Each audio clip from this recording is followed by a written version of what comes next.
দেশে যাতে আরো হত্যাকাণ্ড না হয়, আরো লাশ না পড়ে, সেজন্যই আমি সরে গিয়েছিলাম। আর আমার নেতা কর্মীদের যদি ডাক দিতাম, সব যদি দাঁড়াতো, এদের সাথে পারা তাদের কখনো সম্ভব ছিল না, কিন্তু সেখানে অনেক লাশ পড়তো। আমি সেটা চাইনি। যাদের মনে এত পাকিস্তান প্রীতি, আল্লাহ যদি দিন দেয়, এই সবগুলিকে জাহাজে তুলে বঙ্গোপসাগর দিয়ে আরব সাগর পৌঁছে ওই পাকিস্তানে পৌঁছে দেবো। হিন্দুস্তানের খুব সক্রিয় ক্ষমতা আসার, তার একটু লজ্জা হওয়া উচিত। সে গুন্ডামি করে, সন্ত্রাস করে, জঙ্গিগিরি করে সে ক্ষমতা এসেছে মিথ্যার উপর ভিত্তি করে। আজকে সে তার ক্ষমতার কোনো বৈধতা নাই। অবৈধভাবে ক্ষমতা যে দখল করবে, তারও বিচার বাংলা মাটিতে ইনশাল্লাহ হবেই হবে। তাকে জিজ্ঞেস করি যে সে যে লক্ষ লক্ষ টাকা পেল কোথায়। আজকে গ্রামীণ ব্যাংকের সমস্ত টাকা গ্রামীণ কল্যাণ নাম করে নিজের নামে সে টাকা নিয়ে নিয়েছে। গ্রামীণ টেলিফোনের যত টাকা ওই এক ট্রাস্ট করে নিজের নাম করে সব তার নিজের আওতা নিয়ে নিয়েছে। সমস্ত টাকা সে লুটে খাচ্ছে এবং বিদেশে পাচার করে যাচ্ছে। আর তাছাড়া তার 3 ব্যাংকে 118 কোটি টাকা কোথা থেকে আসলো, সে কি তার জবাব দেবে? ইউনুস ফাউন্ডেশন, ইউনুস ট্রাস্ট, এখানে যে মোটা মোটা অঙ্কের টাকা কোথা থেকে কামাই করলো? তার বিরুদ্ধে দুর্নীতি দমন কমিশনের মামলা ছিল, ট্যাক্স ফাঁকি দেওয়ার মামলা ছিল। সে মামলাগুলি চালু হয় না কেন? সেগুলি সে বাতিল করলো কেন? কাজে আমি এটাই বলবো যে অন্যায় অবিচার তারা মানুষের উপর করেছে, এর কোনো ক্ষমা নাই। আর এটা হচ্ছে কি আইন বিষয়ক উপদেষ্টা, আর হচ্ছে তার স্বরাষ্ট্র বিষয়ক উপদেষ্টা, এদের একদিন কাঠগড়ায় দাঁড়াতে হবে। জনগণের আদালতে তাদের বিচার হবে এবং এই বিচার হবেই। আজকে সময় এসে গেছে, কবে ডাক দেবো সে আশা নাই। যেখানে যে আছেন, যার যা কিছু আছে, সাধারণ মানুষকে সাথে নিয়ে সবাইকে আজকে মাঠে নামতে হবে এবং সবাইকে এক থাকতে হবে। দল মত নির্বিশেষে যারা স্বাধীনতা বিশ্বাস করে, যারা অসাম্প্রদায়িক চেতনায় বিশ্বাস করে, যারা বাংলাদেশের আর্থসামাজিক উন্নয়নে বিশ্বাস করে, এই কৃষক, শ্রমিক, মেহনতি মানুষ থেকে শুরু করে ছাত্র জনতা, শিক্ষক, আইনজীবী, প্রত্যেকে এক হতে হবে। নির্বাচন কমিশন, মানবাধিকার কমিশন, পাবলিক সার্ভিস কমিশন, সবাইকে তারা শুধু এই লাঠি সুটা অস্ত্র দিয়ে, রামদা দিয়ে তাদেরকে পদত্যাগে বাধ্য করা। শিক্ষকদের, ছাত্রছাত্রীরা শিক্ষকদের অপমান করে, তাদেরকে পদত্যাগে বাধ্য করে। এই বেয়াদবি কে শিখিয়েছে? এই ইউনুস এরাই শিখিয়েছে।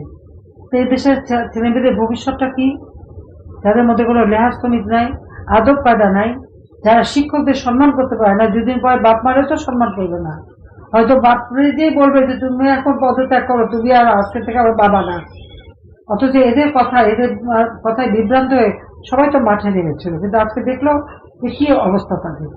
অর্থনীতি ধ্বংস, সেখানে মেয়েরা আজকে খেলাধুলা করতে পারবে না, স্পোর্টস বন্ধ, সাংস্কৃতিক কর্মকাণ্ড বন্ধ। পাকিস্তান থেকে এখানে আসে ব্যান্ড শো করতে, আর আমাদের ব্যান্ড শো যারা করে তার কাজ পায় না। যাদের মনে এত পাকিস্তান প্রীতি, আল্লাহ যদি দিন দেয়, এই সবগুলিকে জাহাজে তুলে ওই বঙ্গোপসাগর দিয়ে আরব সাগর পৌঁছে ওই পাকিস্তানে পৌঁছে দেবো। যা তোদের পাকিস্তানে যে থাক, বাংলাদেশে এদের জায়গা নাই। এরা বাংলাদেশের স্বাধীনতাতে বিশ্বাস করে না, এখানে তারা কি করবে থেকে? তাদের সেখানেই পাঠিয়ে দেবো একদিন। এবং আজকে এই প্রতিজ্ঞা করছি, যারা এই অন্যায় করছে আমার দেশের মানুষের প্রতি, মানুষের মুখের গ্রাস কেড়ে নিয়েছে, মানুষকে যেভাবে পিটিয়ে নির্যাতন করে হত্যা করেছে, হত্যা করে ঝুলিয়ে রেখেছে, যা দুর্নীতি করে এখন সমানে পয়সা বাড়াচ্ছে, এই সমন্বয়কারী উপদেষ্টা, তার প্রেস সচিব, সব তো এখন লালে লাল, আর শত শত কোটি টাকার মালিক। সবকটার বিচার ইনশাল্লাহ বাংলা মাটিতে হবে এবং সেই বিচার করব। বলেছিলাম বঙ্গবন্ধু হত্যার বিচার খুনিদের আমি করবো, সেটা করেছি। যুদ্ধ অপরাধীদের বিচার করেছি। আজকে ইন্ডেমনিটি দিয়েছে ইউনুস, জুলাই মাসের 15 তারিখ 2024 সাল থেকে ইন্ডেমনিটি। কেন ইন্ডেমনিটি দিয়েছে? তার কারণ এরা অপরাধী, এরাই পুলিশ হত্যা করেছে, আওয়ামী লীগ নেতাকর্মী হত্যা করেছে, সংখ্যালঘু হত্যা করেছে, আর একটার পর একটা স্থাপনা আগুন দিয়ে পুড়িয়ে পুড়িয়ে শেষ করেছে। ময়লা ফেলা ট্রাক থেকে শুরু করে বাস এবং মেট্রো রেল কিছুই বাদ যায়নি। এবং এরা অপরাধ করেছে বলেই তো ইউনূস তাদেরকে দায় মুক্তি দিয়েছে, ইন্ডেমনিটি দিয়েছে। অপরাধী না হলে তো দিত না। এই দায় মুক্তি টিকবে না, এই দায় মুক্তি থাকবে না। আজকে অবশ্য অনেকে বড় বড় কথা বলে যাচ্ছে। কি করতো তারা? তারা নাকি গৃহযুদ্ধ বাঁধাতো। 5 তারিখে ক্ষমতা ছাড়লে তারা গৃহযুদ্ধ বাঁধাতো। যারা নিজের দেশে বসে গৃহযুদ্ধের কথা বলে তারা তো দেশদ্রোহী, এবং দেশদ্রোহী হিসেবে ইমিডিয়েটলি তাদেরকে গ্রেপ্তার করতে হবে এবং বিচার করতে হবে। আর দেশের ভিতরে যারা গৃহযুদ্ধের কথা বলে তাদের বিচার এই মুহূর্তে থেকে সরকার করা উচিত। যেহেতু ইউনূস করবে না, ইনশাল্লাহ আমি করব, অবশ্যই বিচার করব। কারণ এখনো বাংলাদেশের দায়িত্ব জনগণ আমাকেই দিয়েছিল, এবং সময় আসবে, সে সময় যাবে না। কাজে কে কি করেছে সব তালিকা করে রাখে, সময় মতো এদের ব্যবস্থা আমরা নেবই নেব। ওই অস্ত্র দিয়ে আর মিথ্যাচার দিয়ে বেশি দিন টেকা যায় না। এটা ইউনূস সাহেবের ভালো করে বোঝা উচিত। দিন সবসময় এক থাকে না। দেশে যাতে আরো হত্যাকাণ্ড না হয়, আরো লাশ না পড়ে, সেজন্যই আমি সরে গিয়েছিলাম। কারণ আমি থাকতে গেলে আরো মানুষের জীবন যেত। কারণ আমার নেতা কর্মীদের যদি ডাক দিতাম, সব যদি দাঁড়াতো, এদের সাথে পাওয়া তাদের কখনো সম্ভব ছিল না, কিন্তু সেখানে অনেক লাশ পড়তো। আমি সেটা চাইনি, কিন্তু কি হয়েছে তাতে?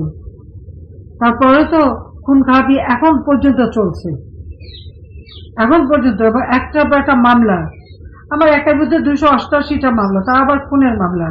আবার আমি যাদের খুন করছি তার মধ্যে ইতিমধ্যে প্রায় 40-50 জন জীবিত হয়ে ফিরে এসেছে। কিরকম মিথ্যাচারটা করে একবার ভেবে দেখেন আপনারা, কিভাবে এই মিথ্যাচার করে করে মামলা দিয়ে হয়রানি করা হচ্ছে। এই মামলায় ভয় করে কোনো লাভ নাই। এই ইউনূস এবং তার এই গ্যাংদের ক্ষমতার থেকে সরাতেই হবে। এই অবৈধ ক্ষমতায় বেশি দিন টিকে থাকতে পারবে না ইনশাল্লাহ। বাংলাদেশের মানুষ আবার মুক্তি পাবে, বাংলাদেশের মানুষের আর্থসামাজিক উন্নতি হবে, বাংলাদেশকে আবার জাতির পিতার স্বপ্নে ক্ষুধা দারিদ্র্যমুক্ত বাংলাদেশ আমরা গড়ে তুলব। কাজে আমি আজকে সবাইকে বলবো যে এখন সময় এসে গেছে সবাইকে তৈরি হওয়া এবং এই সরকারকে উৎখাত করার জন্য যা যা করা তা করতে হবে। আর আমিও দেখবো আওয়ামী লীগকে ব্যান করে। সবাই ভালো থাকে, সুস্থ থাকে। জয় বাংলা, জয় বঙ্গবন্ধু, বাংলাদেশ চিরদিন হোক।